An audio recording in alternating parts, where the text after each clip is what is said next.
नमस्कार, आप देख रहे हैं STV न्यूज। मैं हूं मोहम्मद सादिक हुसैन। उत्तर बिहार की प्रमुख खबरों की शुरुआत में डालते हैं आज की सुर्खियों पर एक नजर।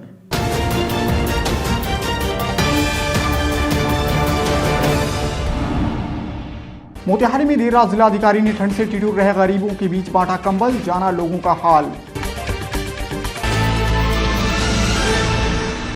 कोरोना के कारण लंबे समय बाद 4 जनवरी से खोले जाएंगे बंद पड़े स्कूल। क्या क्या गाइडलाइंस को करना है फॉलो, जिलाधिकारी ने दी विस्तृत जानकारी। पूर्वी चंपारण जिलाधिकारी ने की उच्च स्तरीय समीक्षा बैठक। शहर के सौंदर्यीकरण, जाम से मुक्ति, पार्किंग व्यवस्था को सुदृढ़ करने संबंधित की चर्चा। सुगौली प्रखंड परिसर में 1 दिवसीय धरना का हुआ आयोजन। समाज सेवी ने भ्रष्टाचारियों के खिलाफ आवाज की बुलंद। पुरानी होकर झूल रही बिजली की तार, कभी भी हो सकती है बड़ी दुर्घटना। केसरिया प्रखंड के रामपुर गांव का है मामला। छपरा में सड़क निर्माण कार्य शुरू होने से लोग हैं उत्साहित। कभी घुटने भर पानी से होकर जाना पड़ता था बाहर। अरेराज डीएसपी के नेतृत्व में गोविंदगंज के खजूरिया शर्मा टोला में हुई छापेमारी। शराब की बड़ी खेप हुआ बरामद, एक कारोबारी भी धराया। लूट एवं हत्या के मामले में बेतिया पुलिस को मिली बड़ी कार्रवाई। अलग अलग मामलों में 5 अभियुक्तों की हुई गिरफ्तारी। पश्चिमी चंपारण के युगापट्टी में किशोरी हत्याकांड में अभियुक्तों की गिरफ्तारी नहीं होने पर ग्रामीणों का हंगामा। चकिया के ट्राइसन भवन में पीएम मोदी के मन की बात को सुने लोग। वाजपेयी को वर्चुअल किया याद। चकिया में पिटाई से नाराज ई रिक्शा चालकों ने किया हंगामा। मुख्य पार्षद पति के हस्तक्षेप के बाद हुए शांत। पहाड़पुर में प्रोजेक्टर के माध्यम से किसानों को पीएम सम्मान निधि योजना का लाइव प्रसारण दिखाया गया। चंपारण के मधुबनी के लाल को मिला रिसर्च एक्सीलेंस अवार्ड 2020। घर पर है हर्ष का माहौल। मधुबनी में पुलिस को मिली बड़ी कामयाबी। छापेमारी में होंडा कार से विदेशी शराब की 30 बोतलें बरामद। सिकरहना अनुमंडल परिसर में मुख्यमंत्री परिवहन योजना के अंतर्गत वाहन मेला का हुआ आयोजन। गाड़ियों की हुई बिक्री। अटल बिहारी वाजपेयी के जन्म दिवस पर ढाका में हुआ कार्यक्रम। पीएम मोदी ने किसानों से की बात। मधुबन के जितौरा में सड़क दुर्घटना में घायल मजदूर की मौत के 16 दिन बाद परिजनों ने काटा जमकर बवाल। घंटों मधुबन चोरमा मुख्य पथ को रखा जाम। मसौलिया में शुरू हुआ क्रिकेट टूर्नामेंट। विधायक ने फीता काटकर किया उद्घाटन। और पश्चिमी चंपारण के साठी में खेले गए साप्ताहिक क्रिकेट टूर्नामेंट के फाइनल मुकाबले में शील्ड पर दानिश 11 का कब्जा।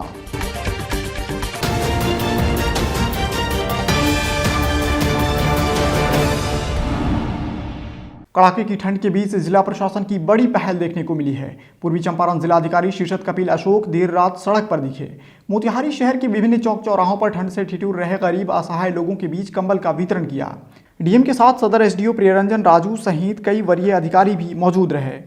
राज्य सरकार की जो योजना है जिसके अंतर्गत ठंड के मौसम में जो गरीब असहाय लोग हैं जो रोड पे सोते हैं उनको जो कंबल वितरण करना है, तो अनुमंडलवार राशि वितरित की गई थी। सामाजिक सुरक्षा कोषांग के द्वारा भी जो है कंबल का प्रोक्योरमेंट किया गया है।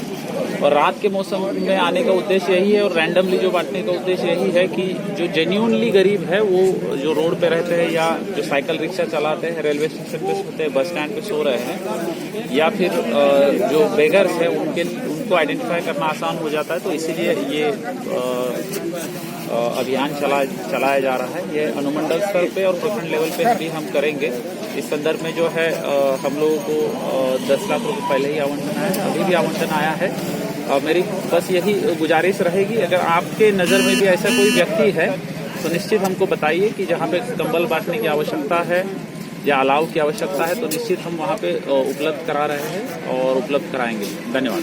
पूर्वी चंपारण जिलाधिकारी शीर्षद कपिल अशोक ने डीआरडीए में बैठक कर शहर के सौंदर्यीकरण, शहर को जाम से निजात दिलाने हेतु पार्किंग व्यवस्था को सुदृढ़ करने, सड़क के चौड़ीकरण, छतौनी चौक में सड़कों को 6 लेन करने, डिवाइडर के निर्माण, अतिक्रमण मुक्त कराए गए सड़कों के दोनों ओर सरकारी जमीन पर पिलरिंग करने को लेकर उच्च स्तरीय समीक्षा बैठक की। इस दौरान जिलाधिकारी ने आरसीडी के अभियंता को पिलरिंग करने में आवश्यक सहयोग करने का निर्देश अनुमंडल पदाधिकारी एवं कार्यपालक पदाधिकारी नगर परिषद को दिया। अनुमंडल पदाधिकारी एवं कार्यपालक पदाधिकारी नगर परिषद को एजेंडा तैयार कर अगली बैठक में रखने का निर्देश दिया गया। साथ ही स्टेक होल्डर्स की बैठक बुलाने के लिए विकास शाखा के प्रभारी पदाधिकारी को आवश्यक दिशा निर्देश दिए गए। बैठक में उप विकास आयुक्त, डीआरडीए निदेशक, जिला नजारत उप समाहर्ता, अनुमंडल पदाधिकारी सदर, गोपनीय शाखा के विशेष कार्य पदाधिकारी, आरसीडी के कार्यपालक पदाधिकारी, नगर परिषद के कार्यपालक पदाधिकारी एवं अन्य प्रशासनिक पदाधिकारी मौजूद रहे। राज्य सरकार के आदेश के आलोक में 4 जनवरी से सभी शैक्षणिक संस्थान खुलेंगे। इस बाबत जिलाधिकारी शीर्षद कपिल अशोक ने शैक्षणिक संस्थान के प्राचार्यों को आवश्यक दिशा निर्देश दिए हैं। कोरोना काल के कारण लंबे समय के बाद स्कूल खोले जाने को लेकर क्या क्या गाइडलाइन को फॉलो करना है, इसको लेकर जिलाधिकारी ने विस्तृत जानकारी दी। आप सभी लोगों से अनुरोध कर रहा हूं कि शिक्षा विभाग के द्वारा अद्यतन शैक्षणिक संस्थान, महाविद्यालय, कोचिंग संस्थान इत्यादि खोलने के संदर्भ में दिशा निर्देश दिए गए हैं, उसका कृपया अवलोकन करें। आप सभी को पता होगा कि शैक्षणिक संस्थान कई दिनों से बंद थे। 4 जनवरी 2021 सोमवार से इन शैक्षणिक संस्थानों को कक्षा 9 से कक्षा 12 तक खोलने का दिशा निर्देश दिया गया है, परंतु इस संदर्भ में कई सारी हमको सावधानियां बरतनी है, कई सारे दिशा निर्देशों का अनुपालन हमको करना है। कृपया उस पर ध्यान आप देंगे। सर्वप्रथम कक्षा में उपस्थिति 50% रहेगी।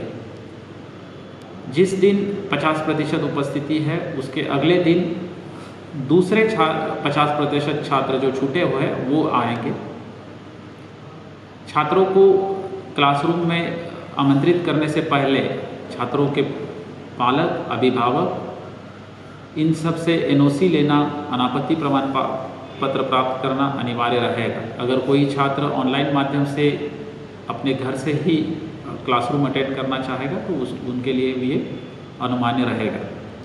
सभी प्रीमाइसेस, क्लासरूम्स इनको सैनिटाइज करना होगा। इसमें लैबोरेटरीज, टॉयलेट्स, अन्य सब वाहन, इन सब का इसमें समावेश होता है।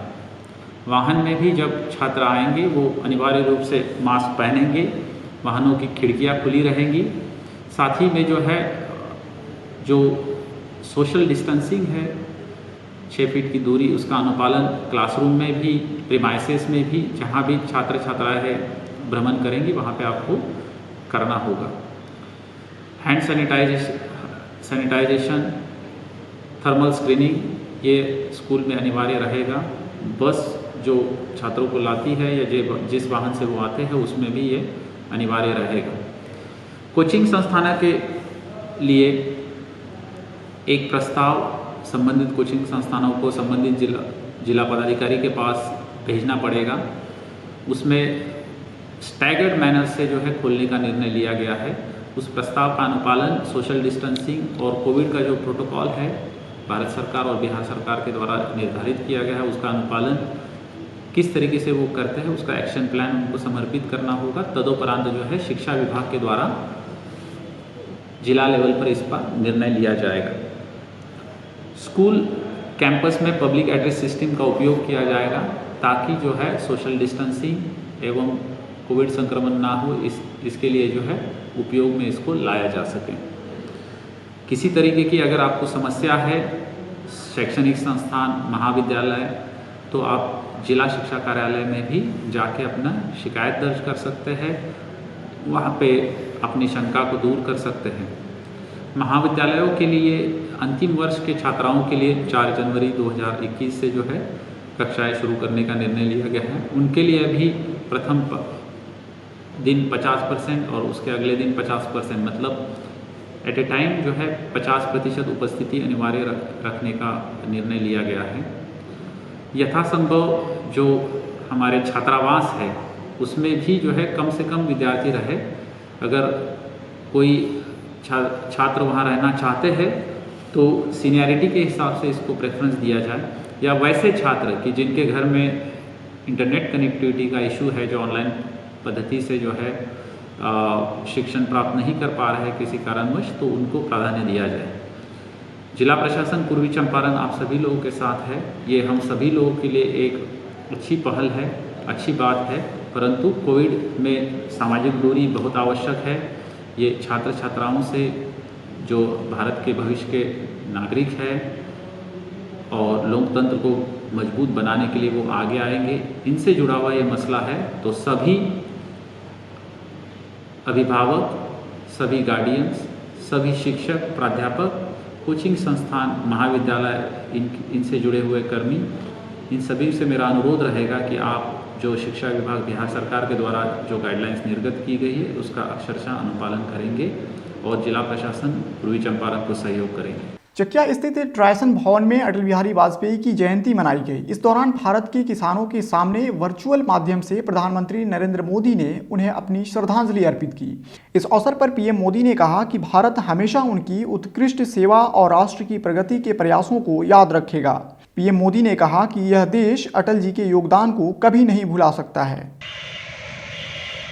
पूर्व प्रधानमंत्री आदरणीय अटल बिहारी वाजपेयी का जन्मदिन है। उस अवसर पर आज देश के तेजस्वी प्रधानमंत्री आदरणीय परम आदरणीय नरेंद्र मोदी जी आज 6 राज्य के 2 करोड़ किसानों से मन की बात की है और 9 करोड़ किसान के खाते में 18,000 करोड़ रुपया ट्रांसफ़र करवाने का काम किया है, ताकि हमारे किसान भाई का मनोबल ऊंचा हो।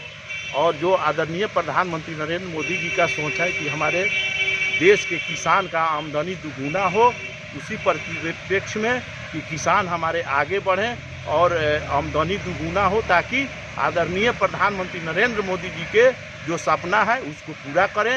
इसी पर आज आदरणीय प्रधानमंत्री मोदी जी के मन के बातों को सुनने के लिए हम सभी किसान भाइयों के साथ एकत्रित होकर उनको मन के बात को सुने हैं। अगली खबर पूर्वी चंपारण के मधुबन से है, जहां पुलिस को बड़ी कामयाबी मिली है। गुप्त सूचना पर पुलिस ने छापेमारी कर बंजरिया गांव से एक कार से विदेशी शराब के करीब 30 बोतलें बरामद की हैं। बताया जाता है कि होंडा कार से बरामद शराब की बोतलें 180 ml की हैं। खबर यह भी है कि मधुबन पुलिस के सहयोग से पिपराढ़ी पुलिस जब छापेमारी करने पहुंची तब पूर्व का आरोपी शराब कारोबारी का भाई पुलिस को देखकर होंडा कार से शराब की बोतलें फेंकने लगा। पुलिस के पहुंचते ही कारोबारी शराब व गाड़ी छोड़कर भागने में सफल रहे। पूर्वी चंपारण के ढाका में किसान भवन के प्रांगण में भाजपा जिला मोर्चा के द्वारा अटल बिहारी वाजपेयी के जन्म तिथि पर एक कार्यक्रम का आयोजन किया गया, जिसमें अटल बिहारी वाजपेयी की तस्वीर पर पुष्पार्पण करते हुए लोगों ने प्रधानमंत्री के प्रोग्राम को भी देखा।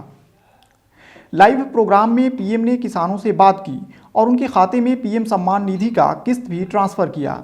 इस दौरान कार्यक्रम में भाजपा के कई नेता मौजूद रहे। पूरे देश में यशस्वी प्रधानमंत्री नरेंद्र मोदी जी के नेतृत्व में किसान सम्मान निधि का पैसा का हस्तांतरण आज ही के दिन होना है। आज हम लोग स्वर्गीय पंडित अटल बिहारी वाजपेयी जी का जन्म जयंती है और सुशासन आज के दिन हम लोग सुशासन दिवस के रूप में मनाते हैं। इसी उपलक्ष्य में माननीय प्रधानमंत्री जी आज का दिन किसानों के लिए समर्पित है। भारतीय जनता पार्टी के लिए और भारतीय जनता पार्टी की सरकार के लिए भारत के यशस्वी प्रधानमंत्री जी ने आज के दिन को माननीय स्वर्गीय देश के प्रधानमंत्री श्री अटल बिहारी वाजपेयी जी के जन्म दिन के दिवस पर किसानों को हिंदुस्तान के 9 करोड़ किसानों को 18 करोड़ रुपया आज प्रधानमंत्री जी अटल जी के जन्म दिवस के मौके पर दे रहे हैं।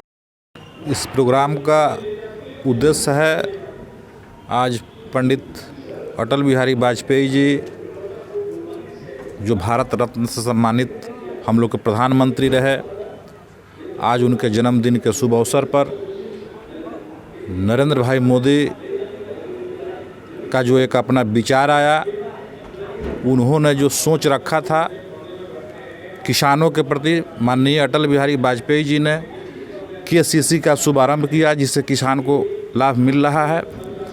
इसी सारी योजनाओं को देखते हुए माननीय प्रधानमंत्री नरेंद्र भाई मोदी ने इस कार्यक्रम को आगे बढ़ाते हुए, उनके सिस्टम को आगे बढ़ाते हुए आज किसानों को बहुत बड़ा सम्मान एक साथ देने का काम किए हैं। ये प्रोग्राम का जो उद्देश्य है, ये लगभग पूरे हिंदुस्तान के लोग जान रहे हैं कि हमारे अटल बिहारी वाजपेयी जो हमारे प्रधानमंत्री रहे, वो जो है कि रत्न से जो है कि भारतीय रत्न से नवाजे गए, और उनके विचारधारे पर ही हमारे भाजपा के जो है भाई नरेंद्र मोदी चलने का संकल्प लिए हैं।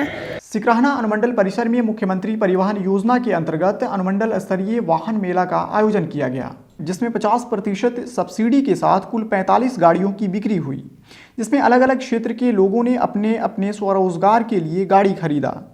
सिकरहना अनुमंडल में मुख्यमंत्री ग्राम परिवहन योजना के तहत 7वें चरण में 92 आवेदकों का कमेटी के द्वारा अनुमोदन किया गया था मुख्यमंत्री ग्राम परिवहन योजना के तहत, और उसी के तहत आज अनुमंडल में वाहन मेला का आयोजन किया गया था, जिसमें विभिन्न कंपनी अपना अपना गाड़ी लेकर उपस्थित हुई थी, जिसमें 45 लाभुकों के द्वारा एजेंसी के माध्यम से खरीद की गई, और आदरणीय जिला परिवहन पदाधिकारी भी आए हुए थे, और हमने संयुक्त रूप से 45 व्यक्तियों को उसका चाबी हम लोग प्रदान किए।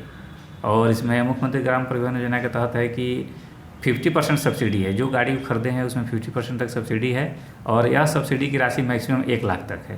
सर तो जो गाड़ी मेला में सर कितनी गाड़ी का बिक्री हुआ सर? 45 गाड़ी का बिक्री हुआ, और 7 गाड़ी अभी जस्ट रास्ते में है, लेकिन 45 का हम लोग ने चाबी हैंड ओवर कर दिया, और स्वरोजगार की दिशा में एक बहुत बड़ा कदम है।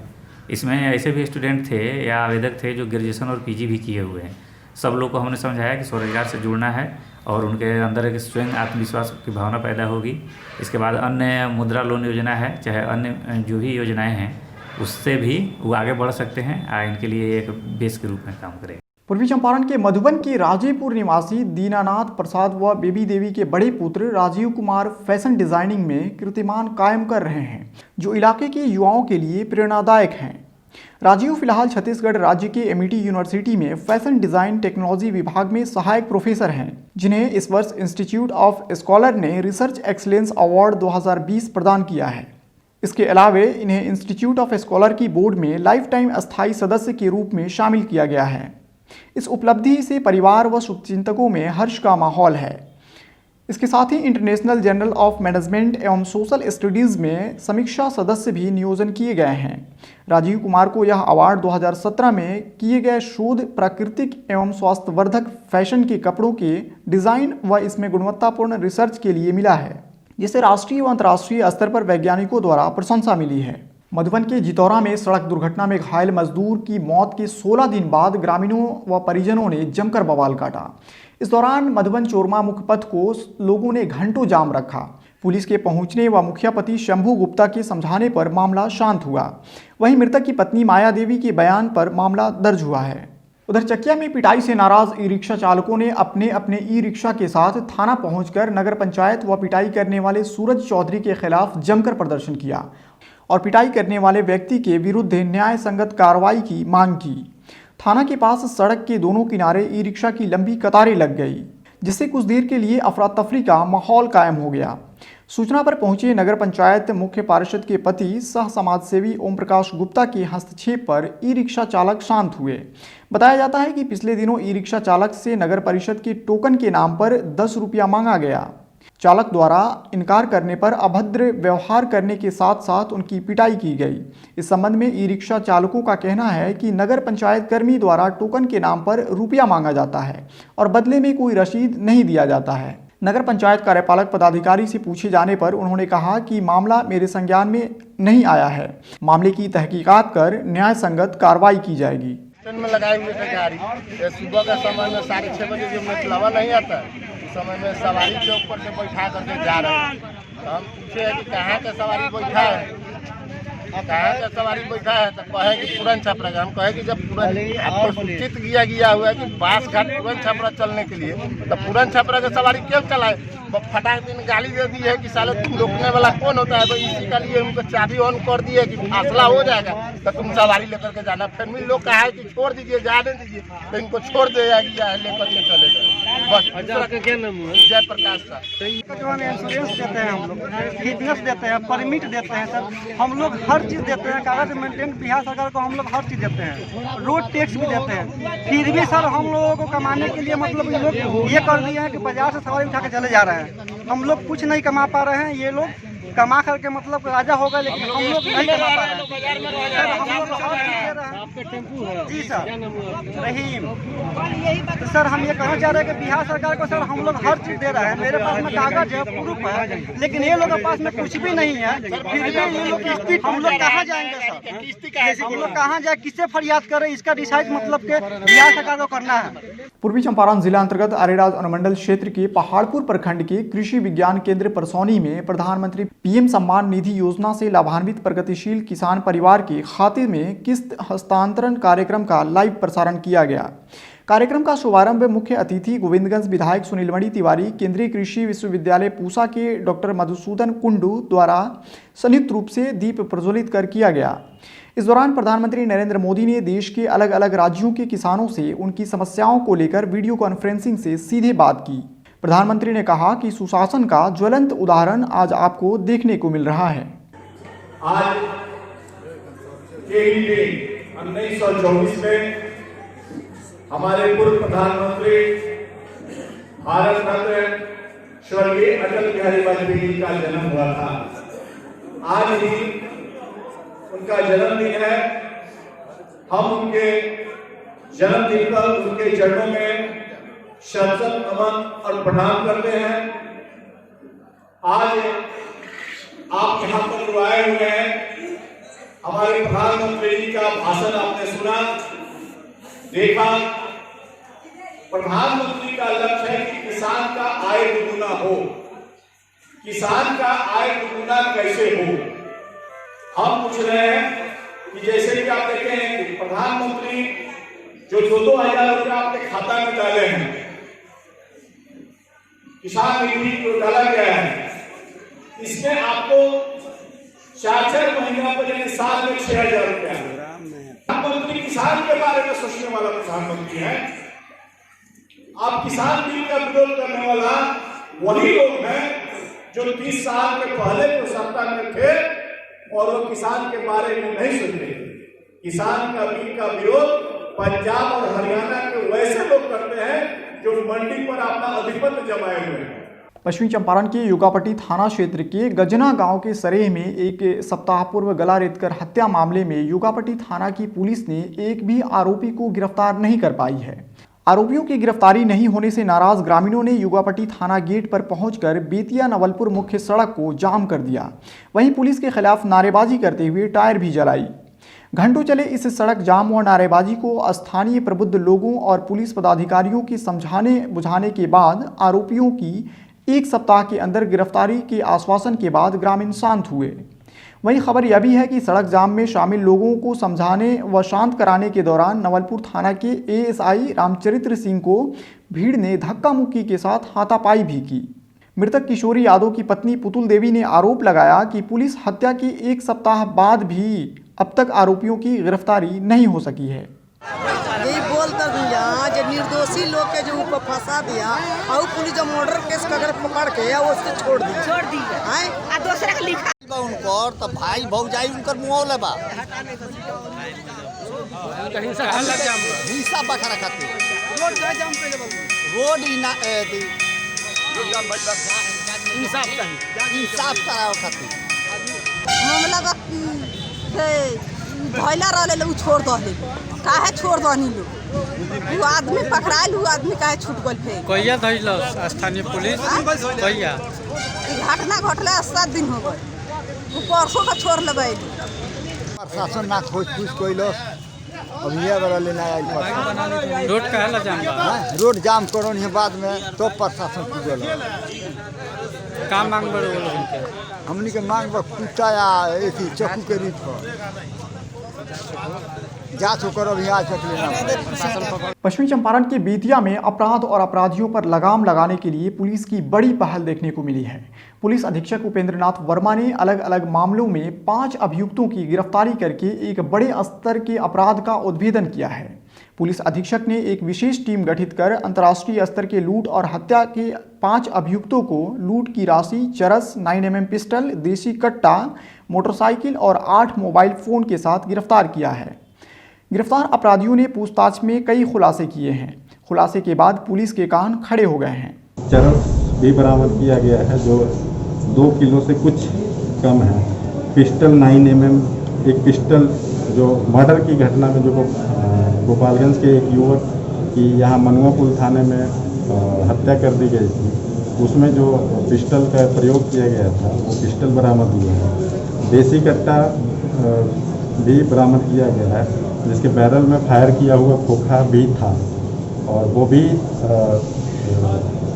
उस घटना में प्रयोग किया गया था। मतलब उस घटना में कुल मिला के दोनों हथियारों का प्रयोग किया गया था और वो एक्चुअली एक कॉन्ट्रैक्ट किलिंग थी। उसमें जो मृतक हैं उसके पिताजी के ही द्वारा 5 लाख की सुपारी दी गई इन लोगों को, जिसके कारण ये हत्याकारी की गई। इसके अतिरिक्त 8 मोबाइल फ़ोन भी बरामद किया गया है और 3 मोटरसाइकिल भी बरामद की गई है।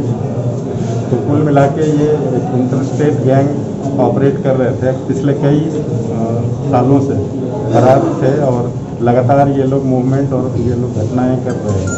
इनके पीछे लगभग हमारी टीम लगभग 10-15 दिनों से लगी हुई है और लगातार मेहनत करने का नतीजा है और सारे लोगों की गिरफ्तारी हो रही है। पूर्वी चंपारण जिला अंतर्गत अरेराज के खजूरिया शर्मा टोला गांव से शराब के कारोबार करने की गुप्त सूचना मिलने पर डीएसपी ज्योति प्रकाश के नेतृत्व में गोविंदगंज थाना के पुलिस ने छापेमारी की।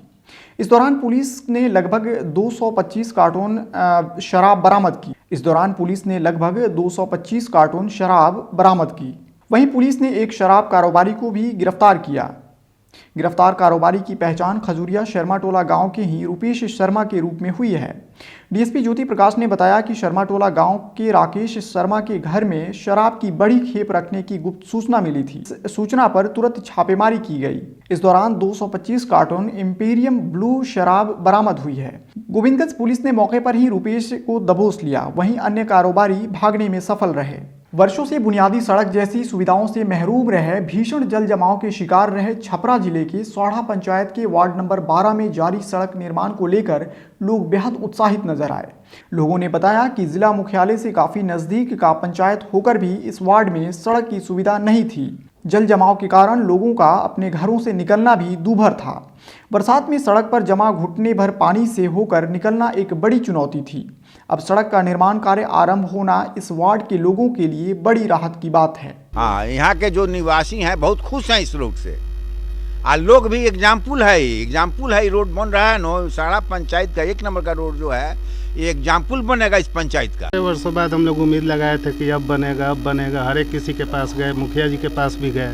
इन्होंने वादा किया था कि चलिए इस बार जिसे हम जीतते हैं तो उसके बाद काम कराएंगे। फिर कुछ कोरोना के चक्कर में काम लेट हुए, लेकिन हम लोग बहुत संतुष्ट हैं। पूर्वी चंपारण जिला अंतर्गत केसरिया प्रखंड के ताजपुर पटकौलिया पंचायत के रामपुर गांव में विद्युत तार बहुत पुराना होने की वजह से झूल रहा है, जो कभी भी बड़ी दुर्घटना को अंजाम दे सकता है। बावजूद इसके बिजली विभाग द्वारा विद्युत तारों की अनदेखी की जा रही है। ग्रामीणों में किसी बड़े हादसे का डर बना हुआ है। ग्रामीणों के शब्दों में कहें तो वार्ड नंबर 12 और 13 में बिजली विभाग ने लोगों के लिए मौत के दरवाजे खोल रखे हैं। दरअसल पावर सप्लाई के लिए जा रहे बिजली के तार इतने कमज़ोर हो चुके हैं और झूल चुके हैं कि उनसे संपर्क में आसानी से कोई भी पैदल चलने वाला व्यक्ति आ सकता है, जिससे कि किसी बड़ी दुर्घटना की संभावना से इनकार नहीं किया जा सकता है। हालांकि इस डर की वजह से रामपुर गांव में बिजली आपूर्ति बंद है, जिसके वजह से गांव के लोग काफ़ी परेशान हैं। लेकिन इनकी परेशानी कोई भी अधिकारी सुनने को तैयार नहीं है। गांव के लोगों ने कई बार बिजली अधिकारियों को लिखित और मौखिक रूप से मामले की जानकारी देकर कार्रवाई किए जाने की बात कही। बावजूद इसके महीनों बीत जाने के बाद भी स्थिति जस की तस बनी हुई है। ऐसे में विद्युत के वाहक धारा प्रवाहित तार कभी भी एक मौत के वाहक बन सकते हैं। इसको लेकर ग्रामीण बिजली विभाग से इस पर संज्ञान लेते हुए तार को दुरुस्त करने की मांग कर रहे हैं। अभी हम लोग लगभग 1 महीने से परेशान हैं इस ट्रांसफार्मर को लेके। 11,000 वोल्ट आता है इसमें और डायरेक्ट जा रहा है वायर से, वायर गल के गिर जा रहा है और यहाँ से डायरेक्ट लाइट काटने का भी कोई प्रावधान नहीं है कि हाँ डायरेक्ट लाइट काट सके। वहाँ फ़ोन करने पर लाइट काटा जाएगा, तब तक यहाँ क्या घटना हो जाएगा कोई ठीक नहीं है। डेली हम लोग 1 महीने से जेई के पास, एसडीओ के पास दौड़ रहे हैं, लेकिन कोई सुनवाई नहीं हो रहा। वो बोल रहे हैं कि इसका हमको कोई मतलब नहीं है इससे। 10-15 दिन का टाइम मांगा जाता है, बोलते नहीं 10-15 दिन में होगा कि नहीं होगा इसका कोई ये नहीं है। अभी हम लोग गए थे, आज अभी हम आ रहे हैं आपके पास, वहीं से बिजली विभाग में गए थे तो जेई साहब मौजूद नहीं है, जेई साहब छुट्टी पे हैं। उनको फ़ोन करके हम पूछे कि क्या होगा, कुछ 1 महीने से लाइट का प्रॉब्लम चल रहा है, तो बोले हमको कोई मतलब नहीं है, आप लोग अगर निजी मिस्त्री कोई पकड़ के बनवा सकते हैं तो बनवाइए, नहीं तो हमको कोई मतलब नहीं है। मैं आपकी न्यूज़ के माध्यम से बताना चाहूँगा, पिछले 1 महीने से हमारे गांव रामपुर कोडर वार्ड नंबर 12 में बिजली की काफ़ी ख़राब स्थिति है। हम समस्त ग्रामीण वासी पावर हाउस में जाकर चक्कर काट रहे हैं। यहाँ तक रिटर्न कंप्लेन भी शिकायत की हम लोग दर्ज कराए और 1 महीना से मुसलसल हम लोग चक्कर काट रहे हैं। वहाँ के ना जेई मिलते हैं, ना वहाँ पर जो इसका मेंटेनेंस देखते हैं, कोई डिपार्टमेंट मिल नहीं रहा है। और यहाँ पर जो ट्रांसफार्मर बदलने के बाद में तार आपस में सट जा रहा है। किसी भी तरह की कोई भी अप्रिय घटना कभी भी घट सकती है, जिससे जान माल की क्षति पहुंच सकती है। हमें लग रहा है कि सरकार इसका देखना चाहती है कि जब तक कोई क्षति ना हो जाए तब तक कोई सुधार नहीं करने के लिए रेडी हो रही है। दिक्कत ये है कि हमारे माननीय नीतीश कुमार बिहार से हरदम आवाज़ लगाते हैं कि एक भी गांव अभी आज बिजली से मुक्त है, पूरे बिजली मुक्त बनाना है बिहार को, जिसमें एक रामपुर ताजपुर पटखौलिया पंचायत का वार्ड नंबर 12 है। आज 1 महीना से कम से कम लाइन का प्रॉब्लम चल रहा है। पहले रमज़ान के महीना में ट्रांसफार्मर चेंज हुआ, जो ओवरसीयर को कुछ पैसा दे के, जितने यूथ है, स्टूडेंट लड़के हैं जो पढ़ते हैं, इंजीनियरिंग डॉक्टरी कर रहे हैं, सब लोग मिल करके और ओवरसीयर से मिल के ट्रांसफार्मर किसी तरह से चेंज कराया। आज 1 महीना से लाइट का प्रॉब्लम चल रहा है। ओवरसीयर को फ़ोन करने के बाद हो जाए छी की करे छी, वो पता नहीं कहाँ किस स्टेट के रहने वाले हैं, कोई बात सुनते नहीं है ढंग से। मैंने भी कई एक बार फ़ोन लगाया, रिसीव नहीं करते हैं, फ़ोन काट देते हैं। बच्चे लोग बात किए तो हो जाएगा, जब मेरा समय आएगा तो हो जाएगा। तो इसके लिए समय कोई निर्धारित अगर होता या हम लोगों को मालूम होता कि सरकार इसके लिए समय निर्धारित किया है, समय जाने पे हो जाएगा, तो उस समय हम लोग जाते। और बिजली के लिए जिस हर विभाग को फ़ोन किया गया, और एक माध्यम आपका जो बचा हुआ था मीडिया माध्यम, जो मैं चाहता हूं कि आपके माध्यम से हमारी बात सरकार सुने और इस ओवरसीयर और एसडीओ को दोनों को फ़ौरन आदेश करे कि मेरे गाँव का बिजली का सुधार हो, जिसके लिए जो बच्चे पढ़ने लिखने वाले बच्चे हैं, सबकी पढ़ाई लिखाई, अभी एग्जाम का टाइम चल रहा है, लॉकडाउन में ऐसे ही बच्चे सब परेशान है, पढ़ाई लिखाई नहीं हो रही है। सुगौली प्रखंड कार्यालय परिसर में सामाजिक कार्यकर्ता सुजीत रमन के नेतृत्व में 1 दिवसीय धरना प्रदर्शन का आयोजन किया गया। इस दौरान उन्होंने कहा कि राशन वितरण में समस्याओं का अंबार भरा पड़ा है, जिसके लिए प्रधानमंत्री, मुख्यमंत्री, जिला अधिकारी, निगरानी विभाग व संबंधित सभी अधिकारियों को ज्ञापन देकर धरना प्रदर्शन के माध्यम से मांग किया जाता है कि जांच कर दोषी अधिकारियों पर जल्द से जल्द कार्रवाई की जाए। इसके साथ ही उन्होंने कहा कि गरीबों का निवाला छीनने वालों के खिलाफ जब तक कार्रवाई नहीं होती है तब तक चरणबद्ध तरीके से आंदोलन चलता रहेगा। प्रधानमंत्री गरीब कल्याण अन्न योजना के तहत जो राशन मिलना था, अगस्त महीने में 2 किलो चना था, उसमें 1 किलो का सीधा घोटाला किया गया है। सुगौली और अमगढ़वा प्रखंड में 2.5 करोड़ रुपए का केवल चना घोटाला हुआ है। उसके बाद अभी नवंबर का जो फ्री राशन था उसमें 37 डीलरों को आवंटन दिया गया, बाकी डीलरों के पास नहीं पहुंचा है या बीच में डीलर खाए हैं, अधिकारी खाए हैं। इसकी हम प्रधानमंत्री से ज्ञापन देकर मुख्यमंत्री खाद्य निर्माण और निगरानी विभाग से, साथ ही जिला के जिला अधिकारी के पास आवेदन देकर मांग करते हैं कि जल्द से जल्द उन दोषी अधिकारी, पदाधिकारी और जन विक्रेता या ठेकेदार जो भी इसमें संलिप्त है उन पे कार्रवाई कर सजा मिले और जो गरीबों का निवाला है, जो उनका हक है, अधिकार है, जो बीच रास्ते में फंस जा रहा है, उन गरीबों तक जल्द से जल्द पहुंचे। अब खबरें खेल से। पश्चिमी चंपारण के साठी स्थित राजाराम स्टेडियम के प्रांगण में साप्ताहिक क्रिकेट मैच का फाइनल मुकाबला बरवा बरौली, दानिश 11 और साठी 11 के बीच खेला गया। मैच का आयोजन साठी थाना अध्यक्ष राजू कुमार मिश्र के द्वारा किया गया। कुल 16 ओवर के लिए खेले गए मैच की शुरुआत साठी थाना अध्यक्ष टूर्नामेंट आयोजक के द्वारा टॉस करके किया गया। टॉस जीतकर दानिश 11 ने पहले बल्लेबाजी करने का निर्णय लेते हुए निर्धारित 16 ओवरों में 138 रन 7 विकेट के नुकसान पर बनाए। वहीं जवाबी पारी खेलते हुए साठी 11 की टीम मात्र 84 रनों पर ही सिमट गई। मैच के मुख्य अतिथि के रूप में बेतिया पुलिस के एएसपी शिवा कुमार राव एवं प्रखंड मुखिया संघ के अध्यक्ष सन्नी दुबे मौजूद रहे। एएसपी के हाथों विजेता टीम को 10,000 का इनाम देकर खिलाड़ियों का हौसला बढ़ाया गया। पश्चिमी चंपारण जिले के मझौलिया प्रखंड अंतर्गत पारस पकड़ी में विधायक उमाकांत सिंह एवं रिंकू शाही ने क्रिकेट टूर्नामेंट का फीता काटकर विधिवत उद्घाटन किया। उद्घाटन के बाद पहला मैच पलनवा टीम बनाम खजूरिया बरवा टीम के बीच खेला गया। यूनाइटेड क्रिकेट क्लब द्वारा पारस पकड़ी में आयोजित क्रिकेट टूर्नामेंट मैच को संबोधित करते हुए विधायक उमाकांत सिंह ने कहा कि खेल का आयोजन होने से आपसी भाईचारा बढ़ता है। खिलाड़ी खेल के मैदान में खेल की भावना से खेलकर लोगों को आनंद देते हैं। उन्होंने कहा कि ग्रामीण क्षेत्रों में इस तरह का भव्य आयोजन होने से खिलाड़ियों के अंदर निखार आती है और वे आगे बढ़ने के लिए उत्साहित होते हैं।